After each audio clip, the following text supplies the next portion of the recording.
It's Christmas time, we're at the Eaton Center, it's busy, it's happening, but the reason we're here today is because we're going to be testing out the Saramonic Ultra mics. Now we're going to be doing two tests. We're going to do a distance test, and we're going to do a noise cancellation test, because it's always loud here. It doesn't matter what time of day you show up at the Eaton Center, it's a tourist trap, so there's always activity, and this should be a pretty serious test. Now we're starting up on the bridge on not the top level, but pretty close to it. And I'm gonna go all the way down past the Laudrier at the very bottom to do our distance test.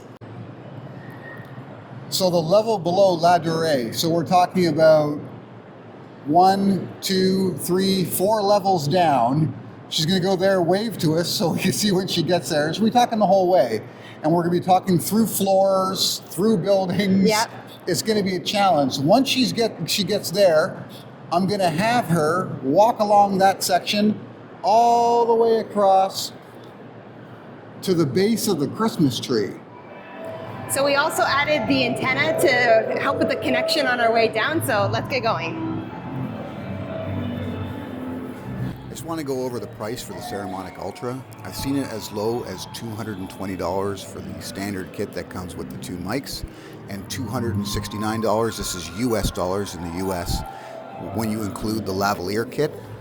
In Canada, the lowest I've seen it for is at Amazon online for $350 for the standard kit.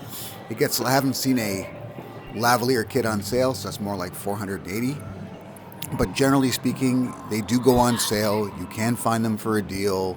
Maybe check in around Boxing Week here to see if you can get the best possible price.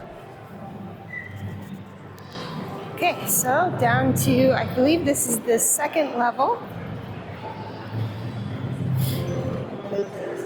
Turn and head to the escalator heading further down. Looks like I went a little bit around, but that's okay.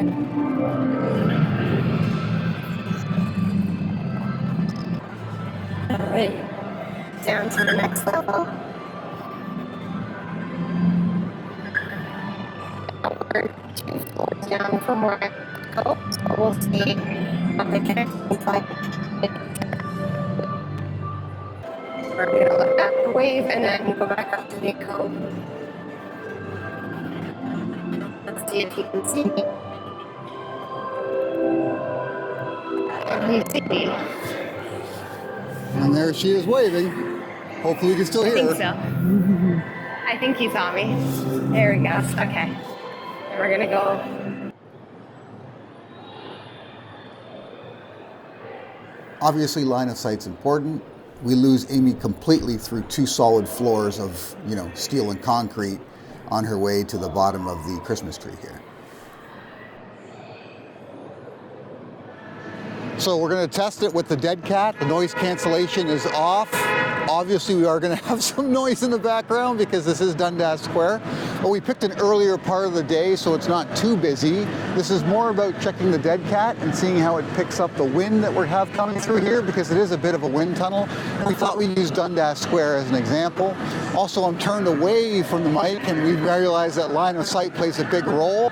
We're going to see if we're going to lose any signal during this. I'm also going to walk around behind this urban garden van to see if we lose signal there, even though we're still relatively close. So I was going to quickly run behind here, see if it's still picking me up. Hopefully we're not losing signal. On the other side, and back to Amy.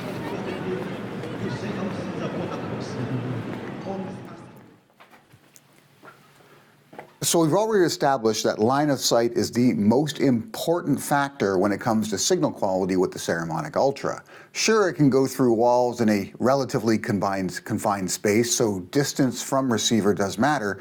But as you get further away, if you haven't got line of sight, you're going to lose signal. So I'm going to leave my apartment, I'm going to head down the hall. It's a concrete structure. 100% I'm going to lose signal, judging by our previous tests. But what I want to know is, can I have a backup plan? Is there a way to add some redundancy to this situation? So what I'm going to do is I'm going to start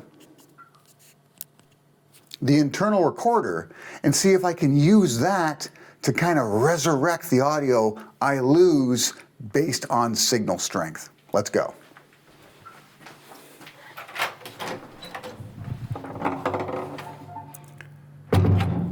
Just left the apartment and I'm heading down the hallway. Past the first exit, now I'm heading toward the front of the building, and the further I get away, the more likely I've lost signal with you guys. But I'm gonna keep this whole way, just in case.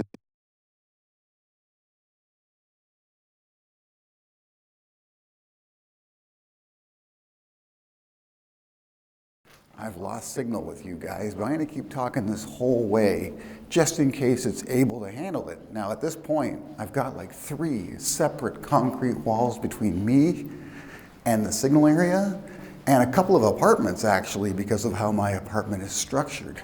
On my way back, we'll see what we've lost and see if we can actually have a duplicate recording happening at the same time built into the transmitter unit that can resurrect this particular audio.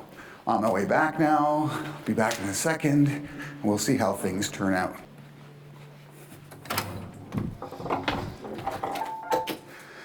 Hey buddy, and I'm back. Let's see what we've got.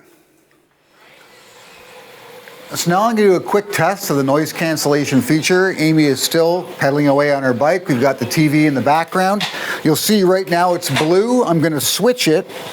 Noise cancellation on, switches the transmitter to green. There's also an indicator on the receiver unit itself that shows that noise cancellation is active. And does it sound any different? Does it sound better? Does it sound worse? Are you getting a lot of ambient noise because I'm right up beside the bike? Or is this kind of like the perfect scenario if you are in a very noisy environment and you really want to hear what's going on directly from the mic itself? So just talking, right? Does this sound better? So there are a few features we've yet to mention in this particular video, primarily because they're not features we really use, although one does play a role, technically speaking. And I'll begin with that, and that's the 32-bit float. Now, to put it in layman's terms, a 32-bit float means it's really difficult to peak out these particular mics, right? You could be in a very loud environment or an environment that has sudden noises. All of a sudden, bang, something happens and it peaks out, right?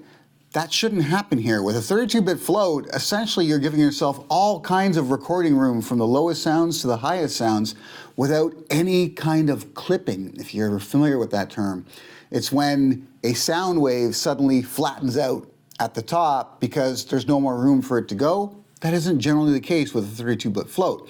And although most of what we do doesn't require it, I did that loud bang just to test it, to be honest, but most of what we do is just talking head type videos, on the go type videos, but there is that possibility that maybe we find ourselves somewhere that has some loud sounds in the background, and having that 32-bit float will make an actual difference. It also has a 130 decibel complete peak, which is huge. That means you could be at a rock concert wearing the mic and recording the sound around you without having it clip out. You could be in the front row and you're good to go, because 130 decibels is, it's beyond most rock concerts, just put it that way. So these mics can handle a lot when it comes to the capability and the limits as to what they can take. Another thing that's available with these particular mics, with the Saramonic Ultra, is Timecode.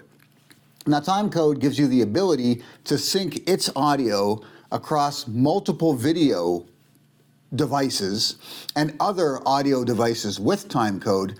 So at the post-production, when you're kind of syncing everything up together, having the audio all in the exact same position becomes so much easier because it essentially does it for you.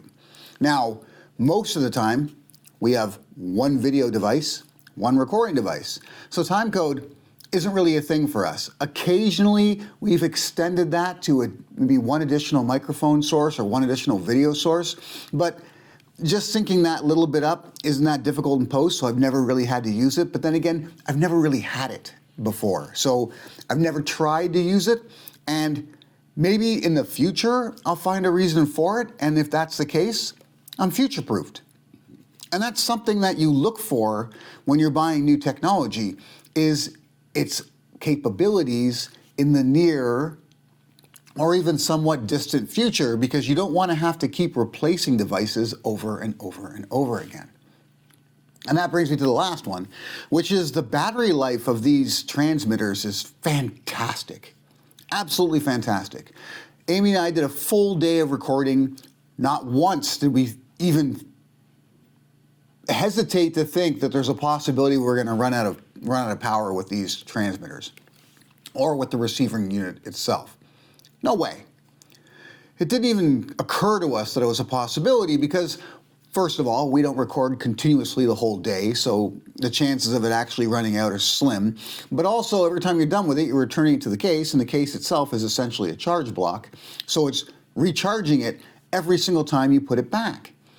So we used it for a whole day, never had an issue. I did not charge this case overnight, didn't bother. We used it the next day and the day after that without ever putting this case on charge. We didn't use as much the next couple of days, but we still used the mics, and we never ran out of power. So I think in our use case, it won't happen. Maybe for you, who knows? Maybe you will require like an additional device just in case the power was to run out on this, but I highly doubt it. I really do. I highly doubt it. So you could just consider this your one mic for the day. You don't have to worry about carrying additional batteries, maybe additional mics just in case. That shouldn't be the case because this really holds a ridiculous amount of power in this one little case. So it's a no-worry solution on many fronts. It can handle extremely loud sounds. It's got the 32-bit float, so you don't have to worry about it peaking out. Chances are you're not going to run out of battery over a full day's use. If you're charging it every night, you'll probably never run out of battery. So you're set there, and it's also well priced. If you compare it to things like the DJI mics and some of the other higher end mics on the market, you're not going to find a better price than the Saramonic Ultra unless you make some concessions. So our two major gripes when it comes to this particular product, and they're not huge gripes, but they could be depending on what your use case is. One, the receiver is quite bulky in comparison to something like simple cheap mics that you might get from Amazon or like the Hollyland Lark M2s that we particularly use, where it's just one tiny little dongle that clips in the bottom of your phone and doesn't really add much bulk to it. That's a disadvantage. We don't use this with our gimbal because it doesn't really fit properly. That large receiver unit gets in the way, throws the balance off, so we don't use it that way. But that would be one gripe. The other one is maybe the size of the mics, only because we're used to Hollyland Lark M2s and they're, that big, they're small. So we can kind of tuck them at our collar, you don't really see them. This is maybe a negative for you, but honestly, it's not that big. And it's not that bulky, it's not that heavy. It doesn't pull on my shirt too much. So I don't mind it all that much, but if you're comparing it to a smaller unit like that, then yeah, it's a negative. But I think the positives outweigh the negatives, especially because you have that redundancy, that fallback of recording into the unit itself with its built-in memory. You don't have to buy any additional, micro SD cards or anything. It just has enough there for when you really need it, when you know there's a possibility you might lose signal, you can go ahead and use it. That peace of mind, it's priceless when it comes to creating content because sometimes you only get one opportunity to get that perfect shot. So if you're considering investing in a wireless mic system, and you're okay with the fact that maybe it's not that convenient to use with a high-end gimbal, maybe you don't shoot with a gimbal. There's nothing wrong with the size of the unit. Of course, you can hide it away and use the lav mics if you go for the lav mic kit. If that's fine, then this is maybe the best choice you can make. We're glad we picked it. When I looked at the 3 different models that were available to us to review, and I chose this one, I chose it because I thought it would suit our particular purpose and use case, and it definitely does. It exceeded it. So if you haven't yet, and you're enjoying reviews like this one, do yourself a solid, subscribe to the channel, click that notification bell, don't miss another video, and we'll see you in the next one. Till next time.